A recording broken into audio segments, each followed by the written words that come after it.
a bit. Thank you so much for that kind introduction, which I wrote myself. I'm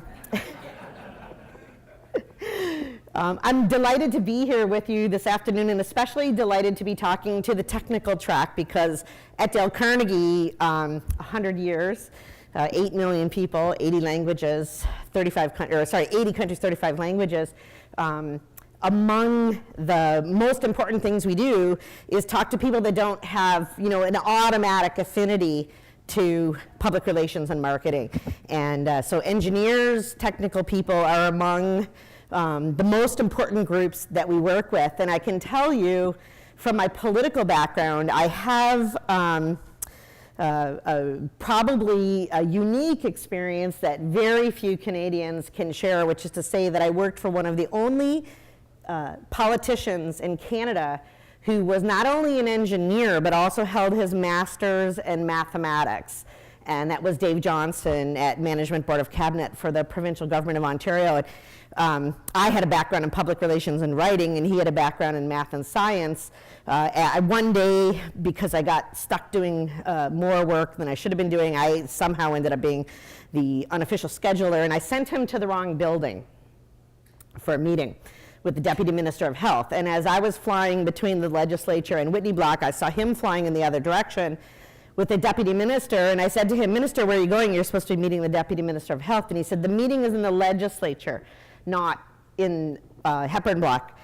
And I said, "Oh my God, I'm so sorry. I'm so sorry that I sent you to the wrong building." And as he flew by me, like 6'4", giant long legs, taller than my whole body, he flew by me and he turned his head and he said to me, "Don't be sorry, be right." And those words have pretty much guided my career in every technical situation that I've worked with ever since then, because I understand that I'm working with people who don't get to offer apologies. Don't be sorry, be right. So they've kind of permeated my brain and stayed with me through all of this time. It was a pretty harsh statement to hear at the time. Didn't make me feel very good, didn't make me feel very motivated, but I understood where he was coming from. Years later, as a Dale Carnegie instructor, I had multiple teams of engineers come to me from Ontario Power Generators at the nuclear plant in Oshawa, and one of them, Narimer, I'll never forget him, his boss put him in the program, and after, I don't know, the first phone interview, the first night that we were together, he said to me, when I was in university, I was in my room with my door closed, working on my computer, and that was what I thought engineering was. He said, nobody ever told me I would have to talk to people. Nobody ever told me I would have to talk to people. So somewhere between don't be sorry, be right, and nobody ever told me I would have to talk to people, it seems to me that there's got to be a middle ground where technical people can find a way to be right and not be sorry, and also actually enjoy their interactions with people. Because being able to build rapport and gain the willing cooperation of the teams of people that you are working with is absolutely essential in any job that you're working on, where you're not the only person working on the job. You're not in the room with your door closed. You actually do have to go out and talk to people. So I'm curious to know, I was here last night for the reception, and then I went out afterward, and I approached quite a few people who were, standing on their own, all by themselves, and I made it a point to go introduce myself to people who were standing alone, looking at their Blackberries, making notes, mostly looking at their Blackberries actually, and introduce myself and see if I could get to know some of the people who were at the reception. And I met quite a few actually, and it was very pleasant. I'm curious to know, just by show of hands, how many of the people here in the room did the same thing? How many people here, okay, Lynn, you don't count. You're from marketing and public relations. How many people here actually saw someone standing on their own and approached them, introduced themselves, and started a proactive, friendly conversation? Okay, yeah, Yeah. Okay, so we have, there's a bit of work that we could benefit by here. I love it when I have runners in my program because I will ask, well, how many of you are runners? And quite a few people will put up their hands. And I'll say, how many of you have ever read a book about running? And the same exact group of people will put up their hands. And I will say, what's the difference between reading a book about running and running? And clearly, you know, there's a giant chasm between reading a book about running and actually running. So reading a book about human relations and communications and then actually being in a group of people that are interested in improving their results in that area and spending time with them and actually engaging in activities, tools, techniques which we deliver is about the difference between reading a book about running and then actually going running. Okay? So one of our favorite, earliest, easiest, and most fun techniques that we use in a Dale Carnegie program, that we use as an introductory, bringing people in without making them bleed out of their ears kind of a technique, is one of the things that we're going to do this afternoon. And it is going to be, not only will I talk to you, but I'm actually going to ask you to engage with one another as we do this, in the same way that we would hope when you come to a networking event that you would engage with people who are standing in the hallway, talking on their BlackBerries, not looking at you. Maybe you could actually get human again, okay? Because not only is that something that will benefit you at an event like this, at any social event that you're at, but at any work event that you are at any work client call that you are on, at any technical meeting that you're in, when you are actually engaging with human beings as human beings, not by email, not by blackmail, but in actual conversation, you're probably going to build some rapport and learn something about that person that will benefit you in your working relationship. And actually, one of the smartest communications people that I know, Hugh McPhee, keeps making the point to me, you know, you don't do business with a business. Rita Smith does not do business with the Bank of Montreal, okay? Or Lynn Hamilton does not do business with CNOC. It's person to person. Rita talks to Jackie. Lynn talks to Michael. It's person to person. A great big monolithic building does not communicate with a great big monolithic building. It's still, no matter how you slice it, person to person. Okay? Does that make sense to you? Does that sound fair enough? So I'm going to ask you to picture this. Okay? You can picture it with your eyes open or your eyes closed, however you prefer to visualize things. Okay? But I want you to form a picture in your mind. This is a visual memory technique. Okay? So the first picture in your mind will be a brass nameplate. So if you were, for example, the president of a company and you had a brass nameplate that said Eric Waddell, president of this company, a brass nameplate. Okay, so picture that. Atop of the brass nameplate is a house, a cozy house, with lovely curtains in the window and flowers growing out front, a lovely cozy house which is sitting atop of the brass nameplate. Running around the roof of the house are people. Young people, old people, male people, female people. They could be family, they could be other, but people are running in a circle atop of the cozy house. Dangling from the chimney of the cozy house is a work glove, a yellow work glove. So anybody that does garden work or construction work is familiar with the kind of a yellow work glove that you would use doing work that might damage your hands. So a yellow work glove is dangling from the chimney. Flying over top of the house is an airplane. The back hatch of the airplane is open, and tumbling out of the back hatch is sports and hobby equipment of every kind. So there could be golf clubs, there could be tennis rackets, there could be running shoes, soccer balls, Sony Xboxes, sewing machines, anything that might be used for a sport or a hobby is tumbling out the back of this airplane and flashing at the back of the airplane are two bright lights. Okay, so there's the visual image that I'm hoping you can hold in your mind. It's not too complicated.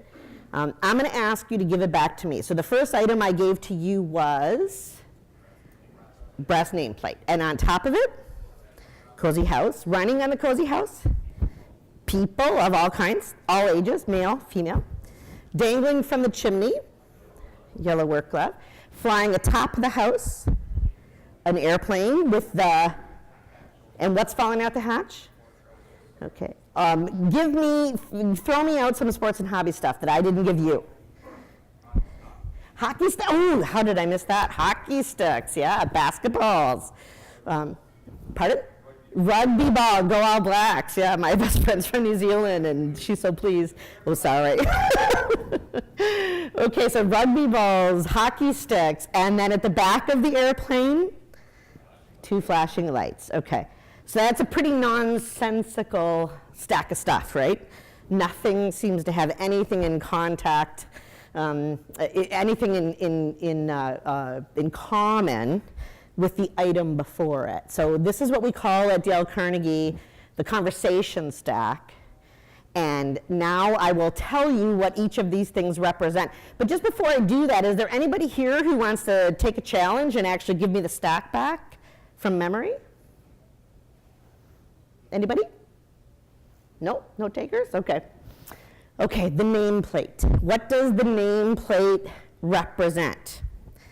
Let's pretend you're coming to an event such as this one, or you're at one of your kids' hockey games, or you're at a cocktail party after work that your wife or your husband has invited you to, and there's nobody there that you know, and you're wandering around with your drink in your hand, and it's kind of your job to make small talk with people, okay? How might you begin the process of making small talk with someone you don't know and have nothing in common with? Dale Carnegie's principle number 6 is that a person's name is to that person the sweetest sound in any language. So that if you meet a new person and you introduce yourself and say, "Hi, I'm Rita," and Lynn would say, "Hi, I'm Lynn," and we would shake hands and talk, and I would do my best to remember Lynn's name, maybe use it a couple of times in the first few sentences so that I would remember her name, it would become cemented.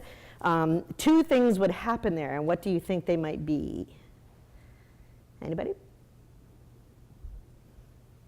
It would make the person feel important.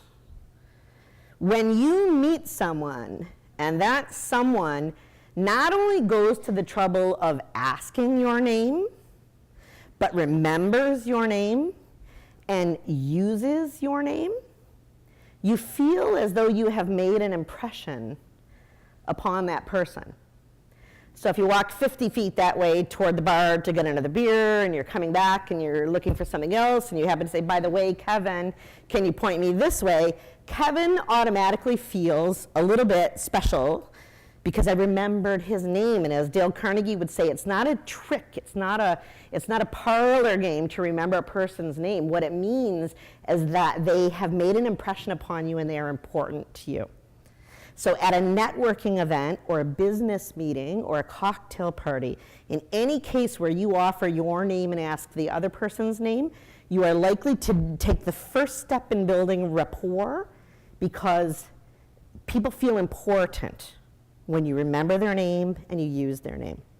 So the second item on top of the brass nameplate was a house. And what do you think that represents? Yeah, for me, for sure.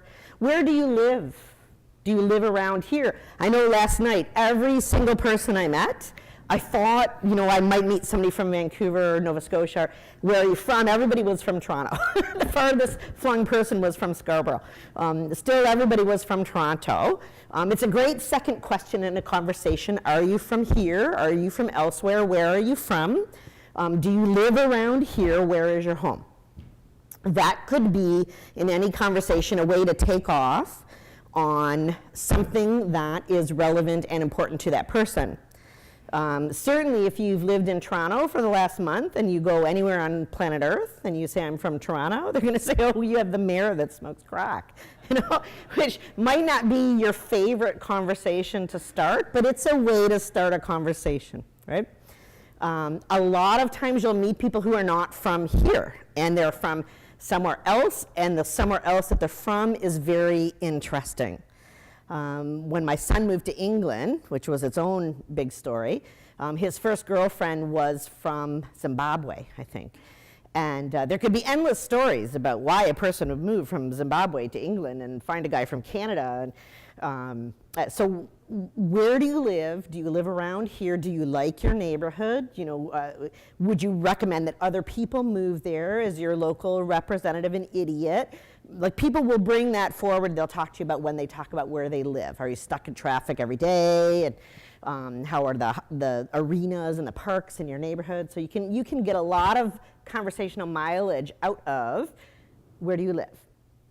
So what do you think the people running around the roof represent? Yeah, the people in your life. Who are the people in your life? Some people are married, others are not. Some people have children, others do not. Some people live with in-laws, others do not. Some people have family here, others do not. Tell me about that. Where were you before? Where were you after? Where would you like to be after?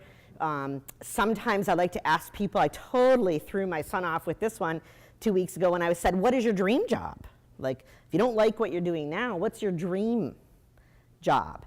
And a lot of people have never been asked that question before, so it really makes them stop and think, well, now that you mention it, I never thought it through. Well, think it through. Like, if you could wake up tomorrow, be doing anything you wanted for 9 hours a day, what would it be? And that can also be an interesting track for a conversation to go off on.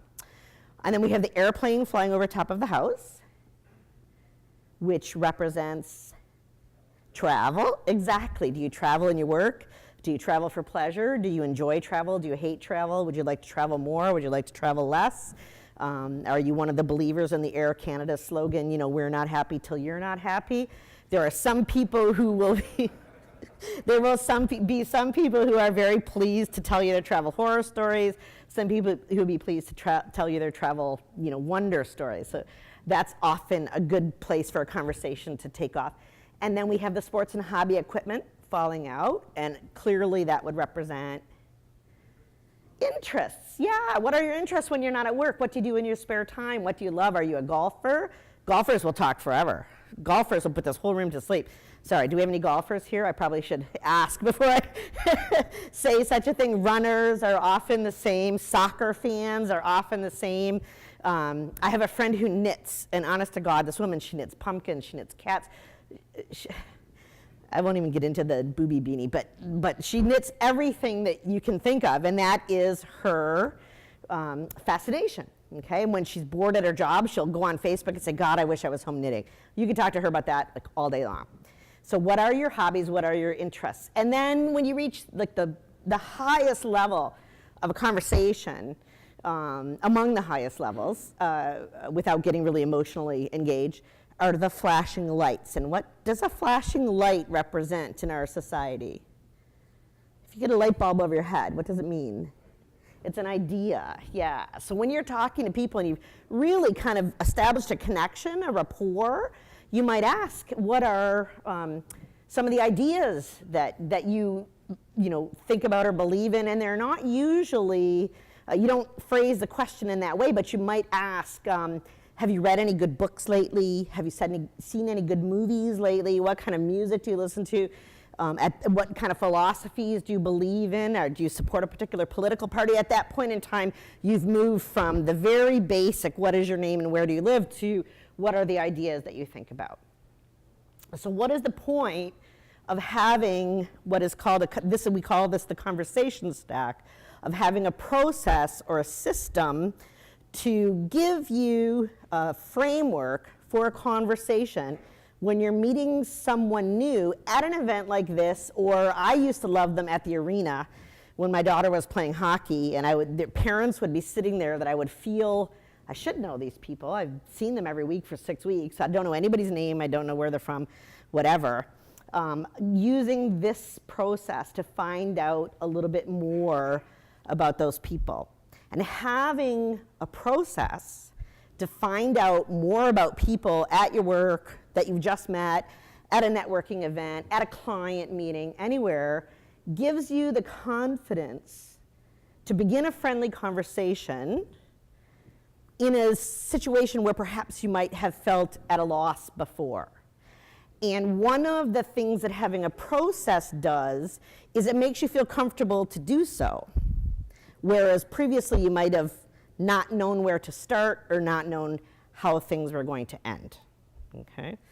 So having a process, which you can follow from the beginning to the end, which you can follow for the first 3 steps, which you can jump around and come back if you want to, doesn't just make it easier for you to have a conversation, but it actually makes you more confident and more willing to meet new people and to learn about them. What we're going to do right now is use this process.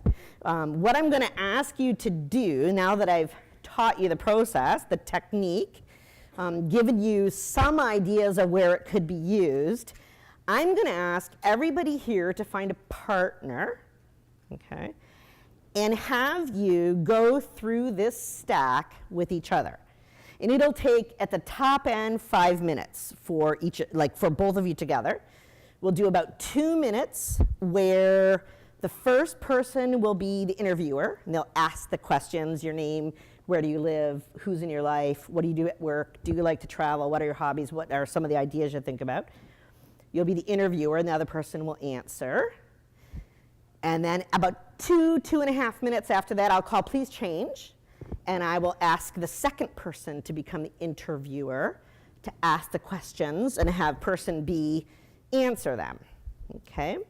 And we'll see how that goes. And I'm really glad to see my boss, Kevin, just coming in the back door here, because for this process to work, we need an even number of people. And so I'm going to ask everybody here to find a partner. And if anybody ends up partnerless, you get Kevin Robert Crone of the Dale Carnegie Organization as your partner. So hopefully that sounds like something everyone here can do. If you're terrified, ditch us now. So I'm just gonna peek at the time here. Oh, we're not doing too badly. Okay, given that we started 10 minutes late, we're doing okay.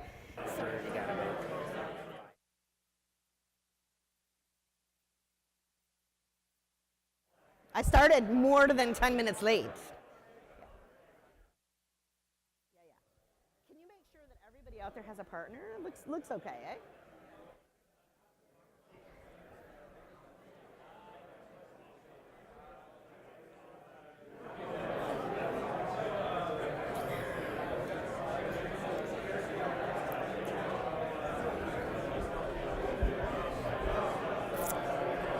Thank you, Kevin.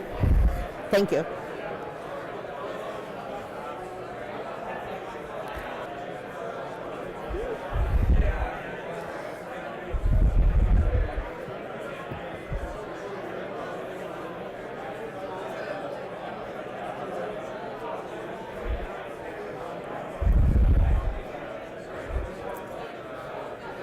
Nope. Shortly. Okay.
as we come back together to wrap up,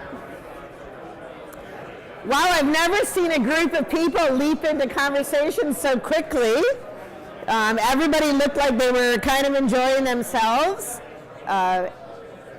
still enjoying themselves. Let's just get a little bit of feedback on how you found the process. On how you found the process of having a conversation with an outline as opposed to wondering what the heck am I supposed to say next. Anybody? What did you think? Go ahead. I think at first it probably was a little scripted because I kind of had to memorize the stack. You were thinking about the stack, yeah. But as soon as you started following up with questions and elaborating. Yeah. Yeah, exactly, and that's the point. I hope that lots of you, as you got chatting, actually took off into a real conversation where you weren't thinking about the stack anymore, but now you found something that was a common ground that you were both interested in, and the conversation went that way. And I think of the conversation stack like a road map. If I'm going from here to Missouri, maybe I'll just go straight to St. Louis, but maybe I'll get lost in Illinois and find a really cool Lincoln Museum. And maybe I'll decide I want to stay there. So roadmap is kind of like MapQuest directions. It would say the conversation stack. You could go in this direction. You could ask every single question and get to the end of the conversation. Or you'll hopefully find actually something really interesting that you both want to genuinely spend some time talking about. And that is where you take off into a real conversation.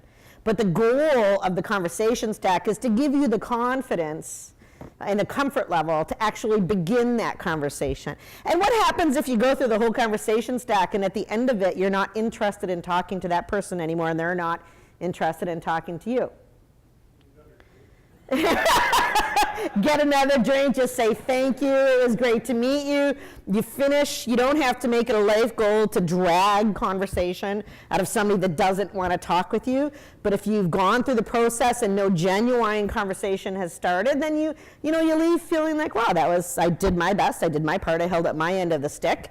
As my kids would say, I hate it when I talk to somebody who just answers with yes or no, You have that conversation and hopefully you veer off into something that is of genuine interest to both of you. And by doing so, you build rapport with that person so that the next time you meet them, the next time you talk to them, you know their name, you know who's in their family, you know where they live, what their hobbies are, and you could actually feel as though you have enough rapport to get started in the next conversation. Does that make sense to you? Sound like it would be a little bit more comfortable than just standing there silently checking your BlackBerry while you watch other people stand there silently and check their BlackBerry, because we're all here to get human, right? So that's the whole point of Dale Carnegie training. And I'm being asked to wrap up, even though I started 9 minutes late, but that's okay, I'm not bitter. Does anybody have any questions about this process before I wrap up and the next person takes over for us? Go ahead. I want to just kind of ask, I oftentimes feel uncomfortable asking these type of questions, like where you live, Yeah. Asking about your family life, how do you overcome that kind of challenge? So if in your own good judgment, you ask a question and you see you've hit a sore spot, move on to the next thing. You can pretty much always fall back on, have you seen any good movies lately? Or have you read any good books lately? So if you find that you've asked a question that was a mistake, which sometimes happens, move on and find something that's not such a sore point. It's somewhere in that stack. Like, always you can fall back on, have you seen any good movies lately? Thank you for your question. Anybody else? I have the same comment. Delving too much into the private part of the person's life. More general. Well, asking, do you have family here or who do you work with here is pretty general. And if people are sensitive when you ask that question, then you move on or move back, to do you live around here or where did you live before? Or having a stack doesn't mean that you turn your brain off and don't use your own good judgment, right? You pay attention, and that's actually part of what makes the person feel special, is that you're actually asking about them and paying attention to their answers. That's the whole point of this, is that you're paying attention to the interests of the other person, the comfort level of the other person. You will be, as I watched here from the stage, I watched all of you guys start talking, bam, you were gone. I could hardly bring you back. So most people don't get asked enough questions about themselves. Most people are very happy to tell you what their interests are, and you would be hard-pressed to go wrong asking someone about themselves. Okay? So I think I better wrap up now before the hook comes and pulls me off the stage. I hope you enjoyed it. Kevin Robert Crone, our president, is giving a presentation at 2:25 in the business section on how to have a difficult conversation. I got to do the fun conversation. He's going to do a contentious conversation, delivering a tool on cushions that you can use to make those conversations easier. So if you're interested in that, he's next door at 2:25. And at the table at the back, there's a big stack of my business cards, some info sheets, and some golden books, in case anybody is interested in them, okay? Thank you so much.